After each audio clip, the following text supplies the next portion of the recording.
If you like this video, click like. If you want to continue to follow our adventure, hit subscribe. Your support would be greatly appreciated.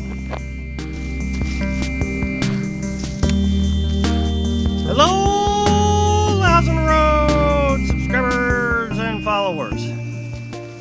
I've made several videos about, the exact titles are like the 4 reasons you can't live in a pop-up camper, or something like that.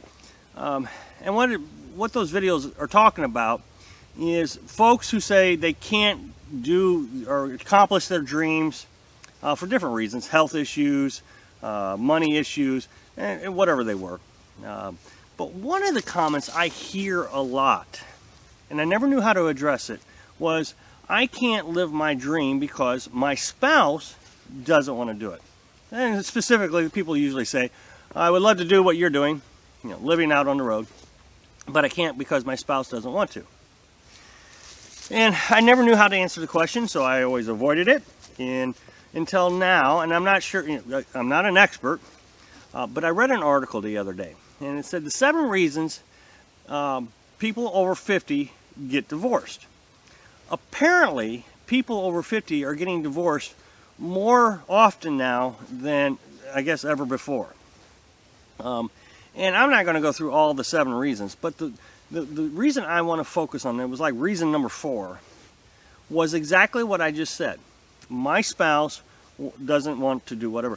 And they specifically said that their retirement plans were different. One person, and specifically they said one person may want to go live in Italy in their retirement, and the spouse wants to status quo, continue doing what they're doing. And so they divorce. And it offered suggestions on how to deal with it. Maybe, travel abroad for a season or something to that effect. Well, I wanted to focus specifically on the comments that I get. People over 50 are saying, my spouse doesn't want to travel, but I do. So I'll never get to do it. Okay. Don't get a divorce. I am not suggesting that. I've been divorced 3 times, and I plan to never do it again. So it is just one of those things that I have a real issue with. I believe in marriage, but I can't seem to stay married. So, I mean, you go figure on that one. And I regret it. I hate it, but it is what it is. So what is it that we can do? Well, the article kind of suggested you travel abroad. Well, let's do it specifically to the RV. Why not do exactly what we're doing? Go get a cheap camper. I would suggest a pop-up, and I can understand if you didn't want a pop-up. Get on Craigslist and look around for a cheap camper. Something very, very, very affordable. You don't have to put a lot of work into, just like we did with our camper. We spent $650 on our pop-up, and it didn't need any work. It needed cleaned. We painted it. I put an inverter in it. Changed the wheel bearings, which I would have done anyways, regardless. Bought a battery. So I think for about $1,000 total, I had a camper ready to run. That was new tires. So do that, and then go spend a winter in the South, for example. Go to Florida. Go to the ocean.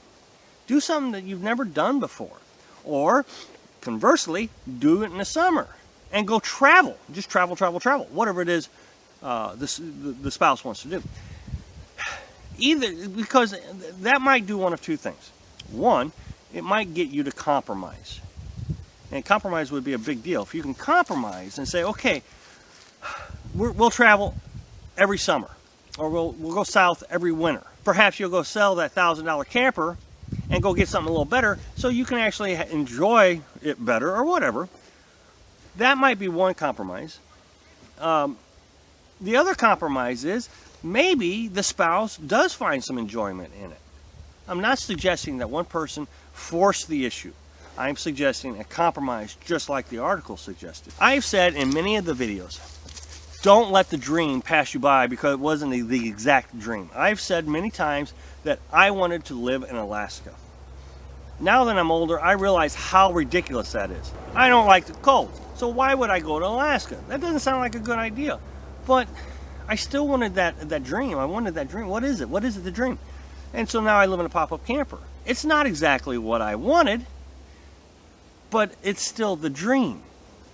So maybe if your spouse doesn't want to live out on the road, but he's willing, or he or she is willing to do it part-time, in my opinion, you've still accomplished a dream, and you've kept your marriage together. So that is what I've learned about how you might be able to help yourself still accomplish your dream, even if your spouse doesn't want to. So, anyway, thanks for watching. Be sure to subscribe. Click like if you like the video, and happy travels.